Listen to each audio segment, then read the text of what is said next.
पुस्तक का नाम है मैं मृत्यु सिखाता हूँ, शब्द ओशो के हैं और इन लाइनों का आज थोड़ा-सा ध्यान से सुनने और समझने की कोशिश कीजिएगा, क्योंकि आज इन ओशो ने आत्मा के बारे में कुछ बोला है और देखिए समझने की कोशिश कीजिएगा।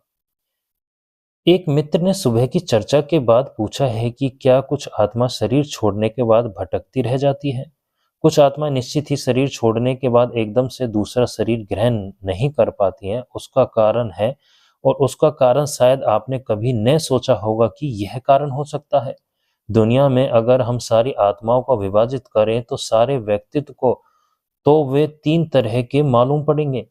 एक तो अत्यंत निकृष्ट, अत्यंत हीनचित के लोग, एक अत्यंत उच्च, अत्यंत श्रेष्ठ, अत्यंत पवित्र किस्म के लोग और फिर बीच की एक भीड़ जो दोनों का तालमेल है, जो बुरे और भले को मेल मिलाकर चलती है। जैसे कि अगर डमरू को हम देखें तो डमरू दोनों तरफ से चौड़ा है और बीच से पतला होता है। डमरू को उल्टा कर लें, दोनों तरफ पतला और बीच से चौड़ा हो जाएगा।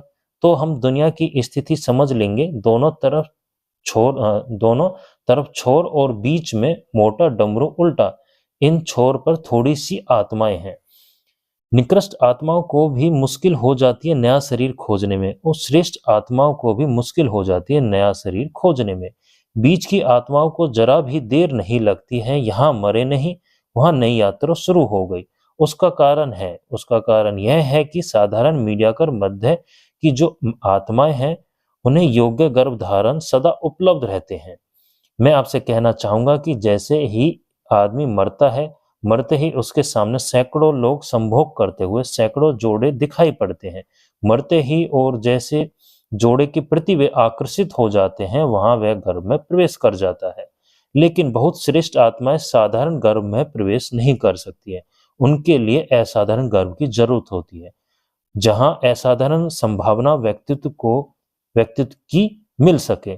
तो श्रेष्ठ आत्माओं को रुक जाना पड़ता है, निकृष्ट आत्माओं को भी रुक जाना पड़ता है, क्योंकि उनके योग्य भी गर्भ नहीं मिलता, क्योंकि उनके योग्य मतलब अत्यंत अयोग्य गर्भ मिल जाना चाहिए।